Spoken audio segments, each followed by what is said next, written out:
Pinal TV la jama jekulu oni yangma aw bisimila ka jemunkan kene kan no ye anw ka kɛnɛ ye jemunkan ye min bɛ tali kɛ banabaatɔ dɔgɔtɔrɔso fɛn o fɛn min bɛ tali kɛ kɛnɛya kan an bɛ kuma olu de kan bi an bɛna kuma min kan o ye grossesse extra utérine ale ye kɔnɔmaya fɛn dɔw ye a bɛ na kɛnɛmaya kɔnɔna la o hukumu kɔnɔna la an ye wele bila an ka dɔgɔtɔrɔ jolen dɔ ma n'ale ye docteur Muntaka Mamari Kane docteur Muntaka Mamari Kane i ni ɲantuma i bisimila an ka kɛnɛ kan. Nba FC ani ɲantuma an bɛ an filɛbaga n'a lajɛbaga bɛɛ lajɛlen fo ani ce.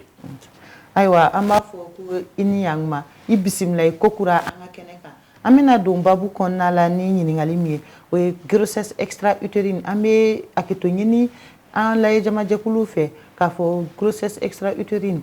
a bamanankan a ma nɔgɔn fɛn dɔ de don a bɛ na kɔnɔmaya kɔnɔna la mais n'an ko k'an b'a fɔ bamanankan na an tɛna se k'o fɔ donc u bɛ hakɛto kɛ an ye grossesse extra utérine fɛn jumɛn de don. Merci FC ɲininkali diyara an ye i yɛrɛ y'a fɔ cogo min na sisan kuma ma nɔgɔn bamanankanw na ni terme dɔw bɛ yen n'a bɛɛ t'i ka todunkan na a fɔli bɛ gɛlɛya mais an filɛbagaw mako bɛ min na o ye grossesse extra utérine mun de don a bɛ sɔrɔ cogo di a bɛ fɛn cogo jumɛn na donc grossesse extra utérine tɛ dɔwɛrɛ FC ni muso ye garisɛgɛ sɔrɔ normalement den kan ka na da denso de kɔnɔna na donc n'a dara kɔnɔbara fan wɛrɛ fɛ min tɛ denso kɔnɔna ye a bɛ fɔ o de ma ko grossesse extra utérine ni muso lajɔra au lieu que fan ka na i da denso kɔnɔna na a b'i da fan wɛrɛ fɛ o de ye grossesse extra utérine ye. Ayiwa grossesse extra utérine signe bɛ se k'a dɔn cogo di fɛn jumɛn b'a jira k'a fɔ ko grossesse extra utérine. Grossesse extra utérine ye dɔgɔtɔrɔya baara la caman na a bɛ sigi sen 3 kan an b'a fɔ ma an ka dɔgɔtɔrɔkan na ko clinique biologique ani échographique clinique y'a jumɛn ye i b'a ye an balimamuso bɛ na a bɛ na dɔgɔtɔrɔso la a b'a fɔ k'a kɔnɔ b'a dimi FC an ka baara kɔnɔna na a bɛ fɔ ko muso n'a selen don bange ye muso n'a sera bange ye n'a sera dɔgɔtɔrɔso la ko kɔnɔ bɛ n dimi n barakɔrɔla bɛ n dimi ko fɛn fɔlɔ min kan ka na i hakili la o de ye grossesse extra utérine ye donc n'a nana a b'a fɔ n kɔnɔ bɛ n dimi i n'a bɛ masala i bɛ ɲininkaliw kɛ i bɛ a ɲininka yala koli tɛmɛna i kan wa a b'a fɔ koli tɛmɛnen don kan i bɛ a ɲininka yala basi bɛ bɔ i la wa a dɔw la basi bɛ bɔ fitini ɲɛ bilennen ou bien finman a dɔw la yɛrɛ basi tɛ bɔ parce que a dɔw la a tɛ ci n'a cira de basi caman bɛ na o complication ninnu an da bɛ se ka don la ɲɔgɔn fɛ i bɛ sɔrɔ k'i ka lajɛliw kɛ ka kɔnɔbaraw lajɛ yɔrɔ min b'a dimi a b'a fɔ n'o kɛra sisan e bɛ jolita de d'a ma ka sɛgɛsɛgɛli kɛ k'a dɔn n'o y'a sɔrɔ ni a lajɔlen don a jelita bɛ yen a analyse bɛ se ka kɛ fɛnɛ sugunɛji la o kɔfɛ e bɛ arajo di a ma n'i ye hali peseliw la sage-femme bɛ i sinsin ka taa ni ka caya kuma in kan dɔw t'a faamu u b'a fɔ ka echo 2, 3, 4 kɛ a bɛɛ n'a nafa de don e bɛ se ka lajɔ kɔnɔ ɲuman don wa FC kɔnɔ ɲuman tɛ wa e t'a dɔn f'i ka taa echo kɛ depuis i bɛ lajɔ n'i ye echo kɛ n'o y'a sɔrɔ grossesse extra utérine don o b'i dɔn joona. D'accord an ye o faamuya est-ce que i bɛ se k'i da don a kun na grossesse extra utérine bɛ se ka na cogo di. Très bien grossesse extra utérine bɛ se ka na cogo min na kun minnu bɛ se ka na n'a ye a mécanisme yɛrɛ y'a jumɛn ye fɔlɔ munna fan taara i da yɔrɔ wɛrɛ ni denso kɔnɔna tɛ a caman na ni muso ye lajɔra n'a ye garisɛgɛ sɔrɔ fan bɛ na tile 4 de bɛ a bolo ka taama ka bɔ muso turukala yɔrɔ la n'an b'a fɔ ko trompe ka na denso kɔnɔna na n'o ye utérus ye n'a nana se tile 6nan don sisan a b'i da denso kɔnɔna na bon ni tile 6nan in de y'a sɔrɔ a balannen bɛ yɔrɔ sa ka sɔrɔ a ma se denso kɔnɔna na a b'i sigi ye a dɔw la turukala kɔnɔna na si dɔw bɛ yen fɛnw bɛ yen ani siw bɔ min ɲɔgɔn fɛ o de b'i fan tangi ka na fɔ denso kɔnɔna na donc n'o problème bɛ yen a tɛ na n'a dun mana dɔrɔn tile 6nan lajɔli kɔfɛ n'o y'a sɔrɔ yɔrɔ a bɛ to yen a dɔw la a bɛ to turukala kɔnɔna na a dɔw la a bɛ taa fanso kɔnɔna na a dɔw yɛrɛ la a bɛ taa kɔnɔbara yɛrɛ kɔnɔna na a b'i da ye ou bien a bɛ na den wolonugu yɔrɔ la donc ɲininiw y'a ye k'a fɔ kun minnu bɛ se ka na ni a ye a kun caman na FC o ye dilanna bana ninnu n'an b'a fɔ ma ko infection sexuellement transmissible olu bɛ se n'i y'a sigi vraiment kɛmɛ ye olu bɛ tilankɛ yɛrɛ ta 50 o y'a kunba fɔlɔ ye bange kɔlɔsi fɛɛrɛ ninnu fana bɛ se ka na n'a FC tiɲɛ don an bɛ kuma an b'a fɔ ko population mɔgɔw ka bange kɔlɔsi fɛɛrɛw kɛ mais bange kɔlɔsi fɛɛrɛ ninnu bɛ se ka na n'a ye bange kɔlɔsi fɛɛrɛ ninnu fana na sɔnni sigin bɛ 2 kan n'u b'a fɔ dɔ ma dispositif intra-utérin n'u k'a ma ko namununani stérilé ale bɛ se ka na ni a ye sabula ale bɛ infection caya muso la u ka pilule di lendemain o fana bɛ se ka na n'a ye pilule d'urgence ni bange kɔlɔsi fɛɛrɛ dɔ don ale fana bɛ se ka na ni a ye o kɔfɛ opération n'a bɛ kɛ muso kɔnɔbara duguma enfin n'an ko bassin n'o bɛ se ka dangari turukala la trompe la o bɛɛ bɛ se ka kɛ sababu ye ka na ni grossesse extra-utérine ye grossesse extra-utérine est-ce que muso kɛrɛnkɛrɛnnenw de bɛ a bɛ minnu minɛ muso kɛrɛnkɛrɛnnen ti a kama parce que an y'a jate minɛ ka yɛrɛ extra-utérine yɛrɛ n'i ye garisigɛ sigi 100 o 100 i bɛ taa sɔrɔ 2% dɔrɔn de don mɔgɔ 2 donc fɛn tɛ ko fɛn min ka ca kuma bɛɛ kudayi o fɛn tɛ seulement ni maa min jantolen tɛ a ka saniya la kosɛbɛ kuma bɛɛ dilanna banaw b'e la infection b'e la sopisiw ni naminapo ni damajalɔn o b'e la e ti a furakɛ e bɛ se k'a sɔrɔ ka caya maa o maa zango sisan a kan bɛ taabolo de ye an balimamuso denmisɛnnin fitininw bolo filɛ ni galama cira ɲɔgɔn na u bɛ taa pilule di lendemain d'urgence u b'o dɔ kunu sɔnni sɛni u bɛ pilule dɔ ta u b'a kunu donc olu mɔgɔ catégorie 2 a ka teli k'olu sɔrɔ kosɛbɛ ka tɛmɛ mɔgɔ tɔw kan. D'accord. I bɛ se k'i da don a facteur de risque la. Facteur de risque b'a la ni a ma dɔn joona k'a furakɛ FC a kɔlɔlɔba yɛrɛ ye min ye fɔlɔ a bɛ ci parce que grossesse extra-utérine n'i y'a sigi 100 o 100 ye 98 de bɛ da turukala kɔnɔna la n'an ko ma ko trompe bon e b'a dɔn o ka dɔgɔ a tɛ se k'a lamɔ ye ka kɔrɔbaya ye donc waati bɛɛ n'a ma dɔn o kɔnɔ joona k'a dɔn yɛrɛ yanni garisigɛ ka se dɔgɔkun 7 ma n'a ma dɔn yan'o cɛ a bɛ turukala ci n'a ye turukala ci basi bɛ bɔ i kɔnɔ jeli dɛsɛ b'i sɔrɔ ni taama kɛ n'a ye joona dɔgɔtɔrɔso la a tigilamɔgɔ ni bɛ se ka to a la o kama a laɲininen don muso bɛɛ lajɛlen fɛ muso i selen don bange ye kɔnɔdimi mana cun i kan dɔw bɛ kɛ ko a bɛ sɔgɔ ko comme a type de crampe à type de poignard a bɛ kɛ i b'a fɔ ko ni ye muru turu muso kɔnɔbara la donc a dɔw ta bɛ kɛ i tɛ se ka maga olu kɔnɔbara la an b'a fɔ an ka dɔgɔtɔrɔkan na ko cri de l'ombilique ou bien ni sage-femme ou bien ni gynéco ye lajɛli kɛ i bɛ taa sɔrɔ a tɛ se ka maga muso la yɛrɛ donc écho bɛ sinɛ k'a fɔ ten a ko a cira o ye danger ba ye kɔlɔlɔ minnu dɔw fana b'a la mɔgɔ minnu garisigɛ mana k'a la ni trompe kelen cira trompe tɔ kelen fana cira i b'a ye a bɛ se ka dankari i ka bange la parce que ni turukala 2 bɛɛ tiɲɛna a bɛ dankari donc o risques bɛ fɛn min na e ka kan k'i farati a kana e sɔrɔ kuma bɛɛ ni sɔmina ko dilanna bana ninnu dɔ b'i la dɔrɔn i bɛ boli ka taa dɔgɔtɔrɔso la a ka ɲɛdɔn joona a ka furakɛ waati bɛɛ e bɛ pilule ta ninnu na surtout pilule d'urgence i ko o dabila a bɛ se ka dankari la yɔrɔnin kelen i ni na k'i faga ou bien a bɛ joli dɛsɛ ninnu s'i ma ou bien a bɛ dankari i ka bange la. Ayiwa an bɛ hakilinajigi kɛ k'a fɔ ko an bɛ aw ka jɛmukan de kɛnɛ kan n'o ye anw ka kɛnɛya ye bi an bɛ ka kuma grossesse extra-utérine kan ani dɔgɔtɔrɔ min bɛ ɲɔgɔn bolo o ye docteur Muntaka Mamari Kane ye docteur an ma tila ɲɔgɔn na an bɛna ɲininkali min kɛ sisan e yɛrɛ y'a fɔ ko aw ye promotion caman kɛ k'a fɔ ko ka bange kɔlɔsi utiliser n'a fɔra ko de bɛ tila ka na ni bana se mɔgɔ ma aw yɛrɛ ka a lajɛ tan. FC ɲininkali ni ɲininkali ba don c'est vrai kɛnɛya hukumu kɔnɔna na a bɛ fɔ ko ka bange kɔlɔsi kɛ sabula ni furancɛjan donna denw ni ɲɔgɔn cɛ den bɛ lafiya denba yɛrɛ bɛ lafiya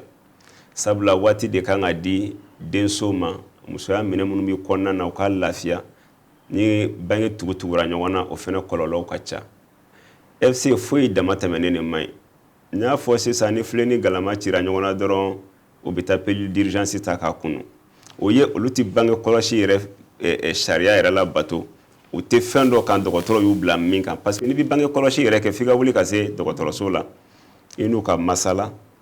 bana dɔw bɛ yen ani o tɛ taa ni fari ni min bɛ bɛn u b'o d'i ma i kɛ o kɛ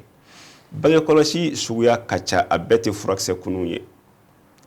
méthode barrière b'a la manani ninnu bi a la bange kɔlɔsi suguya ka ca hali sin dili den ma o ye bange kɔlɔsi dɔ ye a bɛ fɔ ko ka den to sin na fo san 2 c'est pour que bangew furankɛ ka janya ɲɔgɔn na fɛn min de don e bɛ i janto i yɛrɛ la kosɛbɛ e ka n'i taalan kɛ kuma bɛɛ waati bɛɛ e bɛ pilili kunu e man ka kɛ i yɛrɛ ma i bɛ taa dɔgɔtɔrɔso la u bɛ lajɛli kɛ u ni bɛ masala ni farikolo ni bange kɔlɔsi min bɛ taa FC u b'o di i ma an ko a fɛn fila in na de bange kɔlɔsi fɛɛrɛ na bɛ segin kɔ ka na an ye sɔnni sigi fɛn fila de kan o min ma namununani ani pilule d'urgence pour que an filɛbagaw k'a faamuya maaw don u tɛ bange kɔlɔsi fɛɛrɛ foyi kɛ mais n'u ye furubato kɛ sisan n'u sirannen don k'a bɛnnen don ka jour de danger ma an sirannen don a kana kɛ garisigɛ u bɛ boli ka taa ni sango kunu o de man ɲi maa min ka baara o ye kuma bɛɛ e laban e bɛ grossesse extra-utérine kɛ bon an ye namunani t'a fɔ serilen parce que ale bɛ na ni infection de ka caya muso la an dun y'a fɔ ko infection o ye n'i y'a sigi 100 o 100 ale bɛ 50 de ta o bɛ se k'a to i bɛ grossesse extra-utérine sɔrɔ tanga cogoya bɛ yen ka se k'i tanga grossesse extra-utérine ma tanga cogoya a b'i komi an ye minnu fɔ sisan i b'i i yɛrɛ de i cogo dɔ i b'i kɔlɔsi i yɛrɛ la cogo min na i kana dilanna bana ninnu infection e kana o sɔrɔ kuma bɛɛ parce que n'olu b'e la waati bɛɛ f'i ka kɔn ka taa dɔgɔtɔrɔso la n'a b'i la dɔrɔn i b'a taamasiyɛnw dɔn i b'a ye dɔgɔtɔrɔya baaraw kɔnɔ kuma dɔw la u b'a fɔ musow ma ni cɛ don ni infection bɛ cɛ la mɛnnenba ye dɔgɔkun kelen bɛ bɔ a kalama mais infection bɛ se ka dogo muso la FC ka se kalo 3 kalo 4 fo kalo 6 ka sɔrɔ a t'a dɔn o kama a bɛ fɔ k'u ka to ka wuli ka taa prélèvement vaginal kɛ o ye ka kafoɲɔgɔnya so kɔnɔna nɔgɔji ta ka analyse kɛ k'a lajɛ ni banakisɛ min bɛ a ka dɔn joona k'a furakɛ a dɔw bɛ yen n'i m'a dɔn joona an ka banakisɛ dɔw bɛ yen n'u b'a fɔ ko chlamydia trachomatis ou bien Escherichia coli a bɛ se ka mɛn muso farisogo la fo a bɛ dekun se a ma o yɛrɛ bɛ se ka gɛlɛya don parce que a bɛ taa dekun se turukala ma ka sira bari fan tɛmɛni ɲɛ ka na ou bien ka baraji yɛrɛ da muso fan ani cɛ labakisɛ ni ɲɔgɔn cɛ a bɛ gɛlɛya don garisigɛ sɔrɔli la donc n'i y'i janto i ka dilanna banaw la e b'olu furakɛ dɔgɔtɔrɔ ye bange kɔlɔsi fɛɛrɛ min d'i ma ka d'aw ma waati bɛɛ e bɛ taa nin ta k'o kunu k'o bɔ a la a ka ca ala fɛ FC i bɛ kisi grossesse extra-utérine ma dɛ ayiwa ni a kɛra an ma se k'an tanga ko bana kɛra an garisɛgɛ grossesse extra-utérine nana furakɛli bɛ se ka kɛ a la wa tiɲɛ furakɛli bɛ a la n'i ye gafew lajɛ ani ka karamɔgɔw ɲininka parce que anw ye médecin généraliste ye an y'an ka thèse kɔni ta gynéco la parce que n'i ye grossesse extra-utérine sɔrɔ a bɛ dépend bɛɛ n'i sigiyɔrɔ la misali la ni ne y'a sɔrɔ sisan ne bɛ faaba kɔnɔ yan ne kan k'a bila ka taa gynécologue obstétricien fɛ yen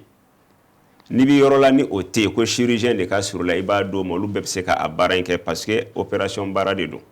mais a dɔw la i b'a ye n'i ye gafew kalan a bɛ gafe kɔnɔnaw la ni kɔn kɛra ma k'a dɔn joona u b'a fɔ fura dɔw ma ko méthotrexate u b'o injection ninnu kɛ pour que a ka se ka fɔsɔn ka dɔgɔya ka bɔ yen mais n'i y'a sigi 100 o 100 ye 99 ni tila o ye opération de a fura ye opération de kana to so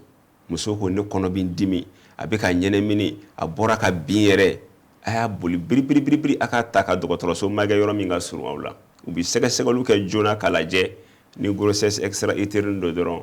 u bɛ a furakɛli kɛ pour que ka a ni makaran donc furakɛli ye an bɛ se k'a fɔ furakɛli ye opération dɔrɔn de ye opération de don d'accord furakisɛ ma sɔrɔ pikiri ma sɔrɔ foyi ma se ka sɔrɔ fo ka opération kɛ FC a fura kɔni ye ka opération de kɛ d'accord ni mɔgɔ min ye grossesse extra-utérine kɛ est-ce que a bɛ kɔlɔlɔ las'i ma kɔfɛ n'i ye grossesse extra-utérine kɛ a ti kɔlɔlɔ lase i yɛrɛ ma i farisogo la parce que furakɛli dɔ de kɛra ni kɔn kɛra a ma u bɛ turukala in yan'a ka ci gynécologue ou bien chirurgien u bɛ turukala in dayɛlɛ comme n'o y'a sɔrɔ ni césarienne de don u bɛ o ni ci dɔrɔn ka fa in ta ka bɔ a kɔnɔ k'a datugu a nɔ la mais n'a cira de ça a b'a fɔ sugu a b'a tiɲɛ i b'a ye basi bɛ bɔ kɔnɔbara yɛrɛ kɔnɔna na donc tant que kun min bɛ se k'a lase mɔgɔ ma FC n'i yɛrɛ makaran olu la kɔlɔlɔ foyi t'a la i farisogo la kɔlɔlɔ foyi t'a la mais an y'a ye jamana yɛrɛ la kɛrɛnkɛrɛnnenya la ne kalandenama yɛrɛ ne y'a dɔn ala ma hinɛ la an ka karamɔgɔ dɔ la professeur fɛn docteur Burema Mayiga n'a tun bɛ quartier Mali la a muso dɔ delila ka bɔ Kayi ka na u y'a ci a ma o ta tun bɛ kɔnɔbara kɔnɔna na o sera k'a lasago fo ka taa opérer k'a bɔ o kɛra jamana in yɛrɛ kɔnɔ parce que an ko a dayɔrɔ ka ca caman na de 98 a bɛ da turukala kɔnɔ a bɛ se ka kɛ fanso kɔnɔ a bɛ t'i da nuguw ni ɲɔgɔn cɛ ye a dayɔrɔ ka ca mais yala ni e ma écho kɛ dun n bɛ profiter yɔrɔ la ka welewelema da bila gwatigiw ma parce que a dɔw kɔnɔ ko musow bɛ wari de minɛ ten ka taa kɛ ko wɛrɛ ye n'a fɔra ko dɔgɔtɔrɔmuso ko ou bien dɔgɔtɔrɔkɛ ko gynécologue ko écho kɛ nin y'a kunba dɔ ye dɛ ɲɛ tɛ kɔnɔbara ye dɛ FC kalo bɛ tɛmɛ e kan ɔ k'i lajɔlen don garisɛgɛ ɲuman don wa e t'a dɔn ɔ kalo fɔlɔ kɔnɔna na i kan ka boli biribiri b'i senfa i bɛ t'i ka arajo kɛ arajo b'a fɔ k'i hakili sigi madame garisɛgɛ don a bɛ denso kɔnɔna na a dayɔrɔ ka ɲi baasi t'a la madame i kɔni garisɛgɛra mais a dayɔrɔ ma ɲa dɛ i bɛ taa gynécologue fɛ yen joona baara kan ka kɛ cogo min na donc an b'o welewelema da gwatigiw ye u ka o furumusow faamuya a bɛɛ ye nafa de ye du ka nafa ɲinini de don muso ka kɛnɛya bɛ se ka sabati cogo min halisa k'a ɲɛfɔw ye k'a fɔ k'an bɛ jɛmukan min kan o ye anw ka kɛnɛya ye ale bɛ kuma banaw de kan banabaatɔw dɔgɔtɔrɔso fɛn o fɛn min bɛ tali kɛ kɛnɛya kan walasa ka se ka kunnafoniya di aw ma ka se ka aw la faamuya kɛnɛya taabolo kan an bɛ se ka kɛnɛya sɔrɔ jamana kɔnɔ cogo min na an ka du kɔnɔna la docteur Kane ne ye question posée je pense que il m'a répondu hakilina la ne ko a bɛ kɔlɔlɔ jumɛn lase muso ma o kɔfɛ sisan n'i ye grossesse extra utérine kɛ a bɛ se ka don i ka denko la kɔfɛ wa ou bien a bɛ se ka fɛn wɛrɛ lase i ma comme kɔlɔlɔ gɛlɛn n'a n ye faamu n hakili la kuma kɔnɔna la n ko a tɛ kɔlɔlɔ foyi se muso ma n'a furakɛra parce que turukala fila de bɛ muso la dɔ bɛ numan fɛ dɔ bɛ kini fɛ ala k'an kisi k'an tanga ne e ma kɔn ka se joona fo a ye e turukala a y'o ci de o pɛrɛnna o fusukura turukala tɔ kelen bɛ yen i bɛ garisɛgɛ sɔrɔ mais n'i kɔnna ka taa yɛrɛ ko a ma turukala in ci minnu bɛ a furakɛli dɔn kosɛbɛ olu ye ani dayɛlɛ ko ɲuman ka fan ta ka bɔ yen k'a datugu k'a labɛn a nɔ la i b'i ka den sɔrɔ baasi foyi t'a la a ti dangari i ka den sɔrɔli la fiyewu k'a fɔ ko ne ye grossesse extra utérine kɛ k'o ye limaniya tilali la k'o ban wa o fɛn tɛ dɛ i bɛ grossesse extra utérine kɛ i bɛ tila ka dan sɔrɔ masaya ka danni na a ye turukala fila kɛ muso la ka fanso fila k'a la a bɛɛ bi a ka baara kɛ donc ni turukala in de cira jeli bɔn bɛ na ou bien jeli bɛ se ka bɔn parce que basi bɔ de ko don ka ci kɔnɔ tɛ dɛ ka basi bɔ i la parce que grossesse extra utérine a signe dɔ ye basi ka bɔ i la généralement musow bɛ taa dɔgɔtɔrɔso la ni basi bɔr'u la wagati min na de kosɛbɛ mɔgɔ a ka dɔgɔn min bɛ wuli ka taa tentɔn ka sɔrɔ i ka écho date tɛ ka taa a ye k'a fɔ ko grossesse extra utérine nana ka sɔrɔ jeli bɔn tɛ k'a ka dɔgɔn donc ni jeli bɔn in bɛ na ni turukala in de cira ou bien ni a dalen don a kɔnɔ dɔrɔn turukala kɔnɔ dɔrɔn jeli bɔn bɛ se ka na merci ni turukala cira o basi bɛ bɔ kɔnɔbara kɔnɔna de la ni turukala cira basi in bɛ bɔ kɔnɔbara kɔnɔna ka taa i b'a ye a kɔnɔdimi tɔ bɛ juguya hali maga tɛ se ka k'a la an b'a fɔ ko cri de l'ombilique ni magara barakuru la dɔrɔn a b'i pan ni i ye muso la da tabali kan ka lajɛli kɛ bolo tɛ se ka don a la a bɛ kule an k'o ma cri de Douglas basi min bɛ bɔ nin ye musoya la ka na parce que ni muso ye garisɛgɛ sɔrɔ i y'a faamu normalement na a bɛna i da denso kɔnɔ n'a nana i da denso kɔnɔ muso yɛrɛ farikolo bɛ fɛn dɔw ji dɔw de dilan dɔw labɛn n'an k'olu ma ko corps jaune n'an ko progestérone o tɔgɔ ninnu t'olu dɔn bamanankan na pour que ka grossesse ni k'a lasago ka ɲa ko ɲuman mais ni a mana da denso kɔnɔna na o baara ninnu tɛ se ka kɛ baara kɛcogo la n'o kɛra dɔrɔn basi bɛ bɔ denso kɔnɔna la ka na o basi ni i bɛ taa sɔrɔ a ɲɛ ka bilen a ma fin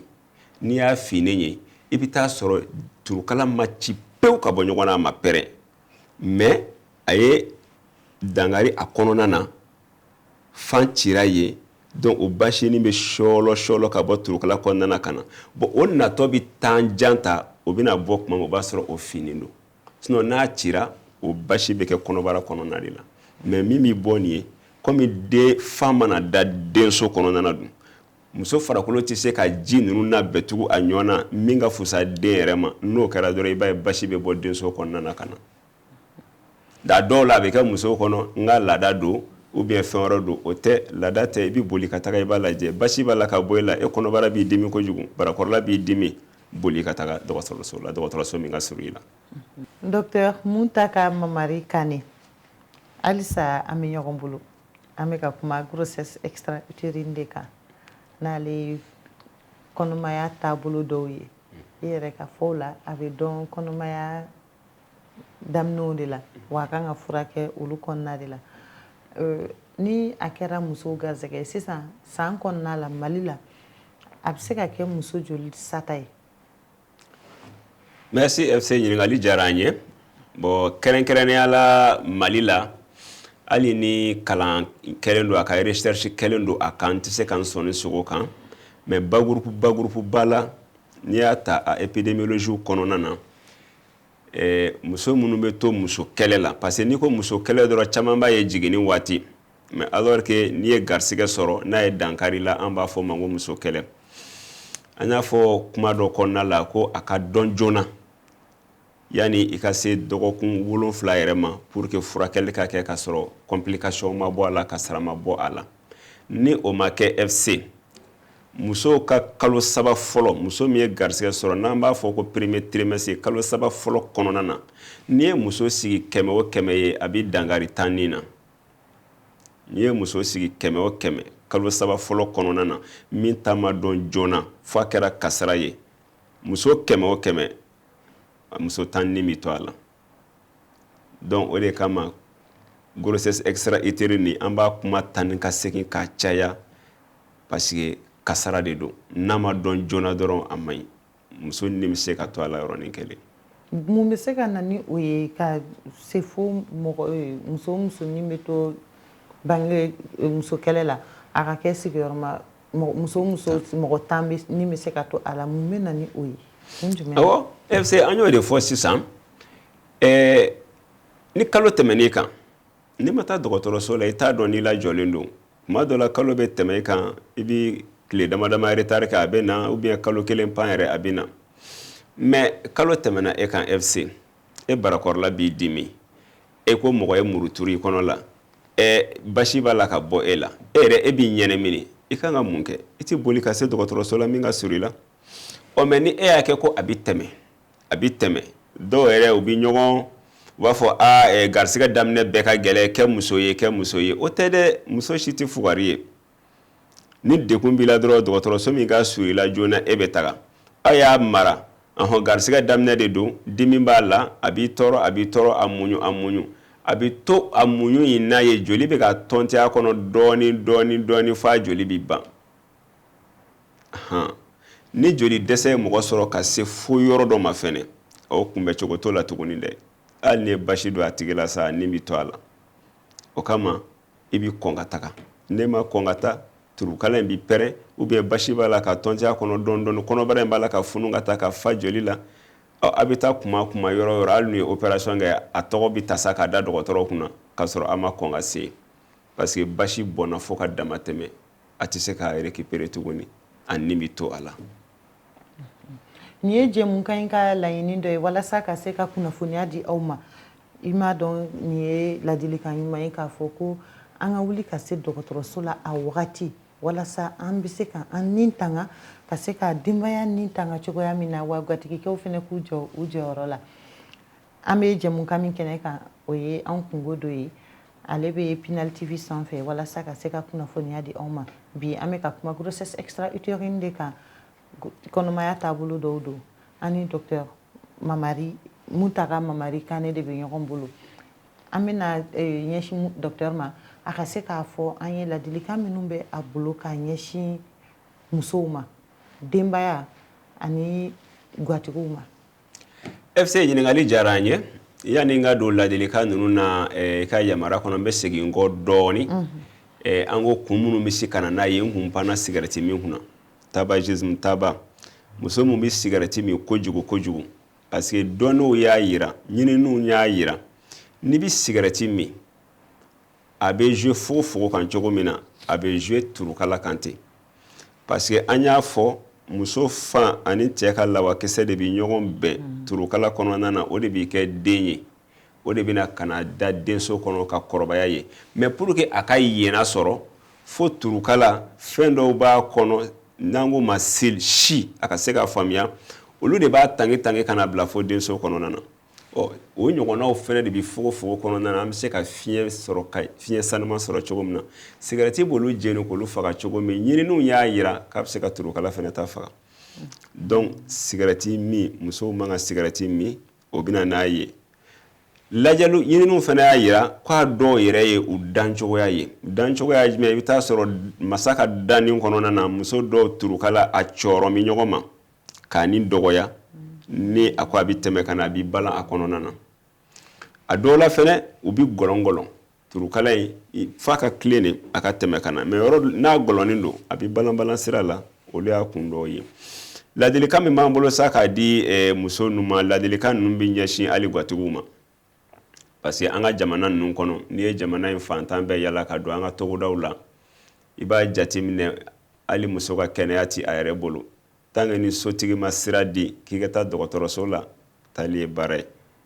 a b'a fɔ i bɛ se i ka musokunya la i taara ka na se i yɛrɛ t'i ka ordonnance san i yɛrɛ t'i furakɛ hali kuma dɔ ka taa n'i yɛrɛ woloden dɔgɔtɔrɔso la ni gatigi ma sira d'i ma i tɛ taa donc an bɛ wele yɛrɛ bila fɔlɔ gatigi ninnu de ma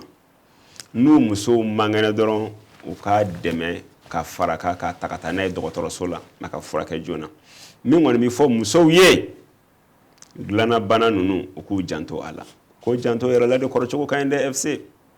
i sɔmina ko namdanpo b'i la i sɔmina ko sopisi b'i la i sɔmina ko damajalan b'i la boli biribiri ka taa dɔgɔtɔrɔso la kan'a fɔ i bɛ taa yalayala fura san kan'a fɔ i bɛ taa n m'a fɔ ko farafin fura man ɲi dɛ farafin fura ka ɲi mais fɔlɔ dɔgɔtɔrɔso la u ka sɛgɛsɛgɛli kɛ